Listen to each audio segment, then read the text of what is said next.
Hello everyone and welcome to Star Wars: The Old Republic.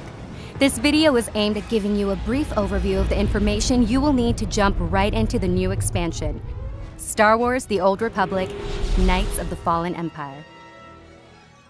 In this expansion, your character becomes the Outlander, making decisions that have real impact on the story and the fate of the galaxy. The expansion also offers a new point of entry at level 60 for all players, which we will be overviewing as well. So let's get started. Let's talk about joining the game at level 60. First, you want to select the Create Character button. Here, you will be given the option to start a level 1 character or to create a new level 60 that starts as the Outlander at the beginning of the new expansion. We're going to select the option to create a new level 60 character. Next, you choose your faction. Your character can be allied with the Galactic Republic or the Sith Empire. I'm going to go with the Galactic Republic. Then you are given the option to select your character class. In Star Wars: The Old Republic, you are able to choose from one of 8 classes with 4 in each faction. You then have an additional customization option, as each character class can choose from one of 2 specializations called advanced classes, which allows you to align your character with how you want to play. Personally, I have always loved Han Solo, so I'm going to go ahead and pick the Smuggler class with Gunslinger as my advanced class. Before we move on, you will notice the Advanced button in the bottom right corner. If you are an experienced Star Wars: The Old Republic player, you can dive in for greater class customization. Thankfully, BioWare made it super easy for new players to jump right in by giving you a pre-selected loadout optimized with the best abilities and advanced customizations for your class. So we're going to go ahead and hit next and let the game choose the most optimized discipline for my advanced class. After you select your class, your next choice is what species you want to play. Each class has a group of default species to choose from. There are some classics like the Twi'lek or Zabrak, but I think I'll go with a cyborg for my smuggler. The last step is customizing your character's look and choosing a name. When you're happy with your character, simply click the play button. Welcome to Knights of the Fallen Empire. Now that we're in game, let's take a look at your ability bar, which you will be interacting with the most. Your first step while playing is to stay alive, so you want to keep an eye on your health. The health bar is located here next to your character's portrait. On the bottom is your character's experience bar. The main section here is your quick bar, which is where all of your abilities are equipped. When starting a new level 60 character, you will only start with a few abilities, but as you continue to play through the first chapter of the expansion, you will quickly acquire more. If you want to view all of your class's available abilities, you can bring up the ability menu by pressing the P key. Here you can view all of the abilities you have unlocked and those you can gain in the future. To equip or rearrange abilities on your quick bar, simply left-click the ability from your menu and drag it to where you want to place it. The last thing is the question mark icon here. It's a pop-up guide to access information on game features and controls that are introduced while you play.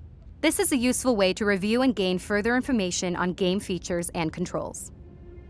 Now that you understand your quick bar, let's put it to use. When approaching an enemy, first select a target by left-clicking the enemy you want to attack, or by pressing Tab to select a nearby target. You will notice the enemy's portrait and health bar appear here. To cast abilities, press the corresponding number key or click on the abilities in your quick bar. Some classes need to build up power from using basic attacks before they can use certain abilities. Be aware that an ability will be lit up on your quick bar if you're able to use it, based on how far away you are from your target and your character's available power. Using companions can further customize your playstyle. You have access to multiple companions, each with unique abilities, but only one can be brought into battle at a time. When a companion is with you, you will see the companion ability bar located here. Once you get a feel for the ability bar, there are a few other things to keep in mind. First is to always make sure your health is at 100% before entering combat. Each character has a healing ability that can only be cast outside of combat. Your character's heal ability is located here by default.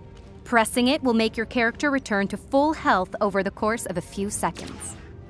Once you have defeated all of the enemies in a group, look to see if they dropped any items for you to loot. Any dropped items will be represented by a beam of light and can be collected by right-clicking on it and selecting the items you would like to pick up by left-clicking to accept. When looting enemies, you will come across gear that is better than what you have currently equipped. Press the I key to bring up your inventory and the C key to bring up your character screen. Mousing over items in your inventory will bring up stats to help you compare the new gear with the items you currently have equipped. You can swap gear out by right-clicking on it in your inventory, or drag it over to your character screen manually to place it in the designated spot. Another thing to stay aware of is your equipped item's durability. You can view your item's durability in your character menu by mousing over items. As you progress through the game, your gear will lose durability and will need to be repaired or replaced. Vendors are located on each planet throughout the galaxy. These vendors can not only repair your damaged gear, but also sell you new gear and buy your unwanted items. Every vendor has the ability to repair items, so just click on the first one you see. Now that you have a good understanding of combat controls and managing your items, let's take a look at the mini-map and some key points of interest. The purple icon on the mini-map shows you where your story mission objective is located. By clicking on the plus or minus buttons, you can zoom in or out of your mini-map. Press the map button here or press the default M key for a full screen view of the map. On the top right of the map menu screen is a breakdown of current missions. On the left side is a legend of what each icon on your mini-map represents. To view your missions in more detail, press the L key to open your mission log. Here, you can view details on all of your available missions, as well as a breakdown of rewards for completing them. You may also select which missions you are tracking on your minimap by clicking here. Notice how the mission icon disappears and reappears on the minimap. Use this feature to find where your missions are located. Well, that wraps up our brief overview of the key commands and controls you need to start your adventure. You should be ready to jump into the expansion and join the fight. If you have further questions or want more information on a certain game system, please check out the Star Wars The Old Republic website or the Star Wars The Old Republic YouTube channel for further info. May the Force be with you.